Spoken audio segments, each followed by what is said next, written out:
ನಮ್ಮ ಪ್ರಪಂಚ ಇಷ್ಟು ಅಡ್ವಾನ್ಸ್ ಆಗೋಕ್ಕೆ ಕಾರಣ ಏನು ಅಂದ ಕೂಡಲೇ ಎಲ್ಲರೂ ಹೇಳುವ ಒಂದೇ ಒಂದು ಪದ ಟೆಕ್ನಾಲಜಿ. ಟೆಕ್ನಾಲಜಿ ಅನ್ನೋದು ನಮ್ಮ ಪ್ರಪಂಚವನ್ನು ಎಷ್ಟರ ಮಟ್ಟಕ್ಕೆ ಬದಲಿಸಿದೆ ಅಂದರೆ ಅದನ್ನು ಹೇಳಲು ಮಾತುಗಳೇ ಬರೋದಿಲ್ಲ. ಯಾಕಂದರೆ ಟೆಕ್ನಾಲಜಿ ನಮ್ಮ ಲೈಫ್ನಲ್ಲಿ ಒಂದು ಪಾರ್ಟ್ ಆಗೋಗಿದೆ. ಜಸ್ಟ್ 200 ವರ್ಷಗಳ ಹಿಂದೆ ಆಕಾಶದಲ್ಲಿ ಪ್ರಯಾಣ ಮಾಡ್ತೀವಿ ಅಂತ, ದೂರದ ಊರುಗಳಿಗೆ ತಾಸುಗಳಲ್ಲೇ ಸೇರ್ತೀವಿ ಅಂತ, ಎಲ್ಲೋ ಇರೋರ ಜೊತೆ ಮನೇಲಿದ್ದು ಮಾತಾಡ್ತೀವಿ ಅಂತ ಯಾರೂ ಅಂದುಕೊಂಡಿರಲಿಲ್ಲ.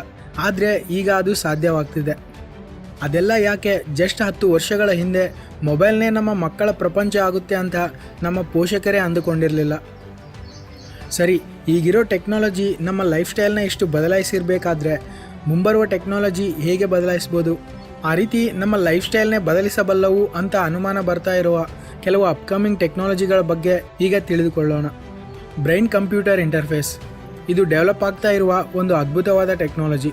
ಒಂದು ಸಲ ಯೋಚನೆ ಮಾಡಿ, ನೀವು ಟಿ.ವಿ. ಮುಂದೆ ಕುಳಿತುಕೊಂಡಾಗ ಚಾನಲ್ ಬದಲಿಸಬೇಕು ಅನ್ನೋ ಯೋಚನೆ ಬಂದ ಕೂಡಲೇ ಚಾನಲ್ ಬದಲಾಗೋ ಥರ ಆಗಿದ್ದರೆ ಹೇಗಿರುತ್ತೆ?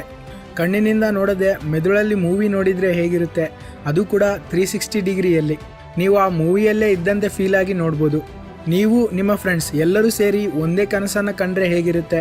ಸ್ಪೀಕರ್ಸ್ ಬಳಸದೆ, ಇಯರ್ಫೋನ್ಸ್ ಇಟ್ಕೊಳ್ಳದೆ ಸಾಂಗ್ಸ್ ಕೇಳಿದರೆ ಹೇಗಿರುತ್ತೆ? ನಿಮ್ಮ ಬ್ರೈನ್ನಲ್ಲಿರೋ ಮೆಮೊರಿಯನ್ನೆಲ್ಲ ಕಂಪ್ಯೂಟರ್ಗೆ ಅಪ್ಲೋಡ್ ಮಾಡಿದರೆ ಹೇಗಿರುತ್ತೆ? ಅಥವಾ ಬೇರೆಯವರ ಮೆಮೊರಿಯನ್ನು ನಿಮ್ಮ ಬ್ರೈನ್ನಲ್ಲೇ ಅಪ್ಲೋಡ್ ಮಾಡಿಕೊಂಡ್ರೆ ಹೇಗಿರುತ್ತೆ? ಇದೆಲ್ಲ ಫ್ಯಾಂಟಸಿ ಮೂವಿಗಳಲ್ಲಿ ಸಾಧ್ಯವಾಗುತ್ತೆ. ಆದರೆ ರಿಯಲ್ ಲೈಫ್ನಲ್ಲಿ ಇಂತಹವೆಲ್ಲ ಸಾಧ್ಯವಾಗಲ್ಲ ಅಂತ ನಿಮಗೀಗ ಅನ್ನಿಸ್ತಿರ್ಬೋದು. ಆದರೆ ಇದೆಲ್ಲ ಬ್ರೈನ್ ಕಂಪ್ಯೂಟರ್ ಇಂಟರ್ಫೇಸ್ಗಳಿಂದ ಸಾಧ್ಯವಾಗಲಿದೆ. ಆಲ್ರೆಡಿ ಇದರಿಂದ ಕಿವಿ ಇಲ್ಲದವರಿಗೆ ಮೈಕ್ರೋಫೋನ್ಸ್ನಿಂದ ಕೇಳಿಸುವಂತೆ, ಕಣ್ಣು ಕಾಣದವರಿಗೆ ಕ್ಯಾಮೆರಾಸ್ನಿಂದ ಕಾಣುವಂತೆ ಮಾಡ್ತಿದ್ದಾರೆ. ಬ್ರೈನ್ನಲ್ಲಿ ಎಲೆಕ್ಟ್ರೋಡಾಟ್ಸ್ ಅಳವಡಿಸಿ ಕಣ್ಣುಗಳು ದೃಶ್ಯವನ್ನು ಹೇಗೆ ಬ್ರೈನ್ಗೆ ಕಳಿಸ್ತವೋ ಅದೇ ರೀತಿ ಕ್ಯಾಮೆರಾ ಸಿಗ್ನಲ್ಸ್ ಬ್ರೈನ್ಗೆ ಹೋಗುವಂತೆ ಮಾಡ್ತಿದ್ದಾರೆ.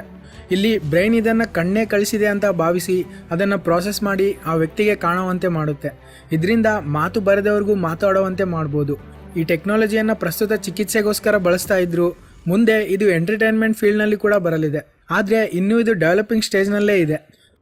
ಪ್ರಮುಖ ಬಿಸ್ನೆಸ್ ಮ್ಯಾಗ್ನೆಟ್ ಆದ ಎಲಾನ್ ಮಸ್ಕ್ ಅವರು ಕೂಡ ಇದರ ಮೇಲೆ ಆಸಕ್ತಿ ತೋರಿಸ್ತಿದ್ದಾರೆ.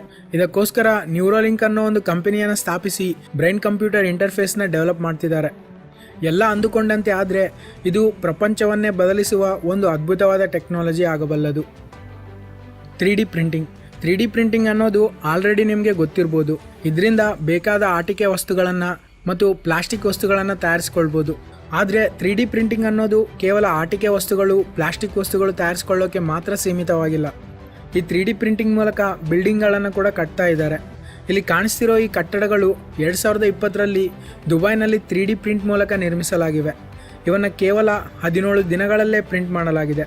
ಈ ಬಿಲ್ಡಿಂಗ್ ಪ್ರಪಂಚದಲ್ಲೇ ಮೊದಲ ಬಾರಿಗೆ 3D ಪ್ರಿಂಟ್ ಮೂಲಕ ಕಟ್ಟಿದ ಕಮರ್ಷಿಯಲ್ ಬಿಲ್ಡಿಂಗ್ ಆಗಿರೋದ್ರಿಂದ ಇದಕ್ಕೆ ಗಿನ್ನಿಸ್ ವರ್ಲ್ಡ್ ರೆಕಾರ್ಡ್ ಕೂಡ ಬಂದಿದೆ. ಇಲ್ಲಿ ಕಾಣಿಸ್ತಿರೋ ಈ ಮನೆ ಭಾರತದಲ್ಲೇ ಮೊದಲ ಬಾರಿಗೆ 3D ಪ್ರಿಂಟಿಂಗ್ ಮೂಲಕ ಕಟ್ಟಿದ ಮನೆ.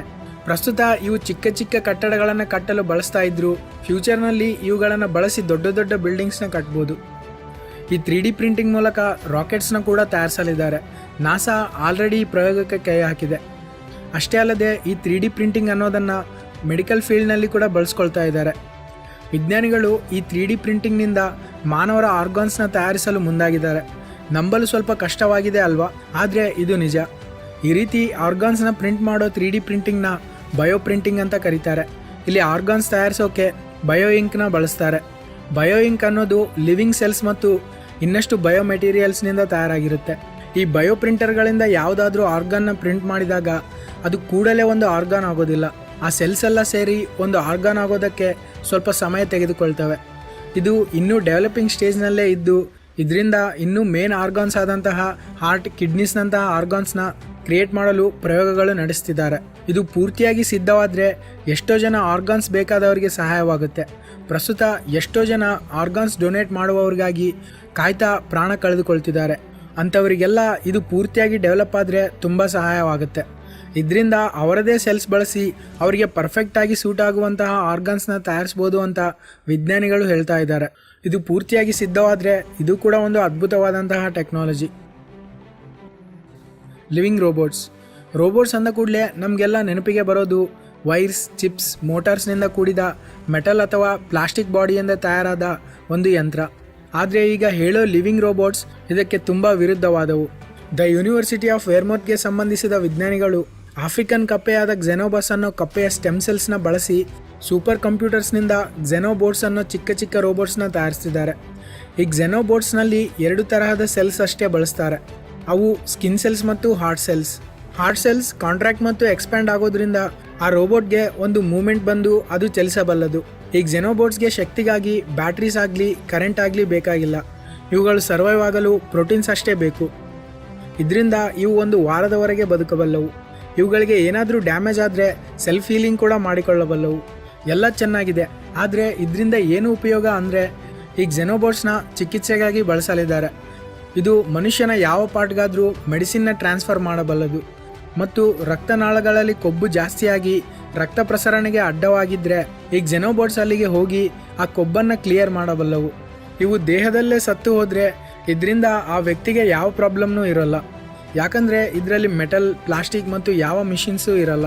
ಫ್ಯೂಚರ್ನಲ್ಲಿ ಇವುಗಳನ್ನು ಬಳಸಿ ಸಮುದ್ರದಲ್ಲಿ ಚೂರು ಚೂರಾಗಿ ಬಿದ್ದಿರೋ ಮೈಕ್ರೋ ಪ್ಲಾಸ್ಟಿಕ್ಸ್ನ ಒಂದೇ ಕಡೆ ಸೇರಿಸಿ ಸಮುದ್ರವನ್ನು ಕ್ಲೀನ್ ಮಾಡೋ ಪ್ಲ್ಯಾನ್ನಲ್ಲಿ ಕೂಡ ಇದ್ದಾರೆ. ಇದು ಈಗಲೇ ಹೀಗಿದ್ದರೆ ಫ್ಯೂಚರ್ನಲ್ಲಿ ಅಭಿವೃದ್ಧಿ ಆಗ್ತಾ ಹೋದರೆ ಇನ್ನೂ ಇದರಿಂದ ಏನೇನು ಸಾಧಿಸಬಹುದೋ ಜಸ್ಟ್ ಊಹಿಸಿಕೊಳ್ಳಿ. Self driving vehicles. Self driving cars ಬಗ್ಗೆ ನಿಮಗೆ ಆಲ್ರೆಡಿ ಗೊತ್ತಿರಬಹುದು. ಟೆಸ್ಲಾನಂತಹ ಕಂಪನೀಸ್ ಇಂತಹ ಕಾರ್ಸ್ನ ತಯಾರಿಸಿ ಮಾರ್ಕೆಟ್ನಲ್ಲಿ ಆಲ್ರೆಡಿ ಟ್ರೆಂಡ್ ಸೆಟ್ ಮಾಡಿವೆ. ಆದರೆ ಪ್ರಸ್ತುತ ಇದನ್ನು ಇನ್ನೂ ನಾವು ಚಿಕ್ಕದಾಗೆ ಬಳಸ್ತಾ ಇದ್ದೀವಿ. ಇಲ್ಲಿ ವಿಜ್ಞಾನಿಗಳ ಗೋಲ್ ಏನಂದರೆ ಲೆವೆಲ್ 5 ಆಟೋಮೇಷನ್ ವೆಹಿಕಲ್ಸ್ನ ತಯಾರಿಸಬೇಕು ಅಂತ.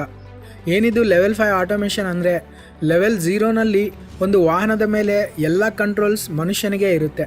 ಇವು ಈಗ ನಾವು ಬಳಸ್ತಾ ಇರೋ ವಾಹನಗಳೇ. ಲೆವೆಲ್ 1 ವಾಹನ ಅಂದರೆ ಡ್ರೈವರ್ಗೆ ಗೈಡೆನ್ಸ್ ಕೊಡುತ್ತೆ, ಸ್ಪೀಡ್ ಕಂಟ್ರೋಲ್ ಮಾಡುತ್ತೆ ಮತ್ತು ಕ್ರೂಸ್ ಕಂಟ್ರೋಲ್ ಕೂಡ ಇರುತ್ತೆ.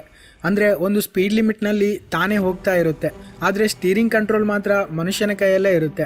ಲೆವೆಲ್ 2 ಆಟೋಮೇಷನ್ ವೆಹಿಕಲ್ಸ್ನಲ್ಲಿ ವಾಹನವೇ ಸ್ಟೀರಿಂಗ್ ಕಂಟ್ರೋಲ್ ಮಾಡುತ್ತೆ. ಅಂದರೆ ತಾನೇ ಎಡಬಲಕ್ಕೆ ಟರ್ನ್ ಆಗೋದು, ಸ್ಪೀಡ್ ಕಂಟ್ರೋಲ್ ಮಾಡ್ಕೊಳ್ಳೋದು, ಈ ಥರ ತನಗೆ ತಾನೇ ಡ್ರೈವ್ ಮಾಡುತ್ತೆ. ಈಗ ಟೆಸ್ಲಾ ಕಾರ್ಸ್ ಕೂಡ ಈ ಲೆವೆಲ್ 2ನಲ್ಲೇ ಇರೋದು. ಆದರೆ ಪೂರ್ತಿ ಕಂಟ್ರೋಲ್ ಆ ಕಾರ್ಗೇನೇ ಇರೋದಿಲ್ಲ, ಕೆಲವು ಮನುಷ್ಯನ ಕಂಟ್ರೋಲ್ನಲ್ಲೇ ಇರುತ್ತೆ. ಲೆವೆಲ್ 3 ಆಟೋಮೇಷನ್ ವೆಹಿಕಲ್ನಲ್ಲಿ ಆ ವಾಹನಕ್ಕೆ ಎನ್ವೈರ್ಮೆಂಟ್ ಡಿಟೆಕ್ಷನ್ ಕೇಪಬಿಲಿಟೀಸ್ ಇರುತ್ತೆ. ವಾಹನದ ಎಲ್ಲ ಕೆಲಸಗಳು ಅದೇ ಮಾಡ್ಕೊಳ್ಳುತ್ತೆ, ಮನುಷ್ಯ ಏನೂ ಮಾಡಬೇಕಾಗಿಲ್ಲ. ಆದರೂ ಮನುಷ್ಯನಿಗೆ ಕಂಟ್ರೋಲ್ ಮಾಡಲು ಆಪ್ಷನ್ಸ್ ಇರುತ್ತೆ, ಯಾಕಂದರೆ ಎಮರ್ಜೆನ್ಸಿ ಸಿಚುವೇಷನ್ಗಳಲ್ಲಿ ಯೂಸ್ ಮಾಡಲು. ಲೆವೆಲ್ 4 ಅನ್ನೋದು ಲೆವೆಲ್ 3ಗಿಂತ ಅಡ್ವಾನ್ಸ್ ಆಗಿರುತ್ತೆ. ಇದರಲ್ಲಿ ಕೂಡ ಮನುಷ್ಯರಿಗೆ ಎಮರ್ಜೆನ್ಸಿ ಸಿಚುವೇಷನ್ಗಳಲ್ಲಿ ಕಂಟ್ರೋಲ್ ಮಾಡಲು ಆಪ್ಷನ್ಸ್ ಇರುತ್ತೆ. ಆದರೆ ಲೆವೆಲ್ 5ನಲ್ಲಿ ಈ ಥರ ಅಲ್ಲ. ಲೆವೆಲ್ 5ನಲ್ಲಿ ಸ್ಟೀರಿಂಗ್ನೇ ಇರಲ್ಲ, ಬ್ರೇಕಿಂಗ್ ಪೆಡಲ್ ಇರಲ್ಲ, ಸ್ಪೀಡ್ ಕಂಟ್ರೋಲ್ ಮಾಡಲು ಅವಕಾಶ ಇರಲ್ಲ. ಇದಕ್ಕೆ ಮನುಷ್ಯರ ಸಹಾಯ ಸ್ವಲ್ಪ ಕೂಡ ಬೇಕಾಗಿಲ್ಲ, ತಾನೇ ಹೋಗ್ತಾ ಇರುತ್ತೆ. ಬೇಕಾದರೆ ಮನುಷ್ಯ ಇದರೊಳಗೆ ಜಂಪ್ ಮಾಡಿಕೊಂಡು ತಾನು ಇಳಿಬೇಕಾದ ಸ್ಥಳ ಬಂದಾಗ ಮತ್ತೆ ಜಂಪ್ ಮಾಡಿಕೊಂಡು ಹೋಗ್ಬೋದು. ಅಂದರೆ ಈ ಕಾರ್ ಅಷ್ಟು ಅಡ್ವಾನ್ಸ್ ಆಗಿರುತ್ತೆ ಅಂತ ಹೇಳ್ತಾ ಇದ್ದೀನಿ.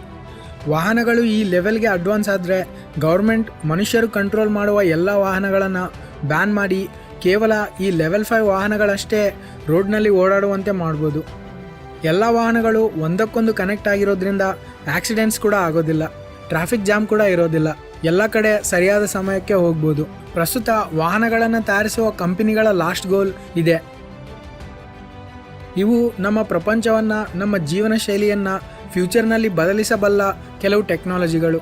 ಇವಷ್ಟೇ ಅಲ್ಲದೆ hyperloop, artificial intelligence, hydrogen power, augmented reality ಮತ್ತು ಇನ್ನೂ ತುಂಬ ಇವೆ. ಆದರೆ ಅವುಗಳ ಬಗ್ಗೆ ಮುಂಬರುವ ವಿಡಿಯೋಗಳಲ್ಲಿ ತಿಳಿದುಕೊಳ್ಳೋಣ. ನನ್ನ ಎಕ್ಸ್ಪ್ಲನೇಷನ್ ನಿಮಗೆ ಇಷ್ಟವಾಗಿದ್ದರೆ ಡಿಸ್ಕ್ರಿಪ್ಷನ್ನಲ್ಲಿ ಅಥವಾ ಪಿನ್ನಿಡ್ ಕಾಮೆಂಟ್ನಲ್ಲಿರೋ ಲಿಂಕ್ ಮೂಲಕ ನನ್ನ ಚಾನಲ್ಗೆ ವಿಸಿಟ್ ಮಾಡಿ ನನ್ನ ಎಲ್ಲ ವೀಡಿಯೋಸ್ನೂ ನೀವು ನೋಡ್ಬೋದು. ಇಷ್ಟವಾದರೆ ಸಬ್ಸ್ಕ್ರೈಬ್ ಮಾಡ್ಕೊಳ್ಳಿ. ಒಂದು ವೇಳೆ ನೀವು ಕನ್ನಡ ಶಾಲೆ ಫ್ಯಾಕ್ಟ್ಸ್ಗೆ ಹೊಸ ವೀಕ್ಷಕರಾಗಿದ್ದರೆ ಇವರ ಸ್ಪೇಸ್ ವೀಡಿಯೋಸ್ ತುಂಬ ಅದ್ಭುತವಾದಂತಹ ಮಾಹಿತಿಯಿಂದ ಕೂಡಿರುತ್ತೆ. ಅವನ್ನು ನೋಡಿ ಅವರ ಚಾನಲ್ ನಿಮಗೆ ಇಷ್ಟವಾದರೆ ಸಬ್ಸ್ಕ್ರೈಬ್ ಮಾಡ್ಕೊಳ್ಳಿ. Thanks for watching.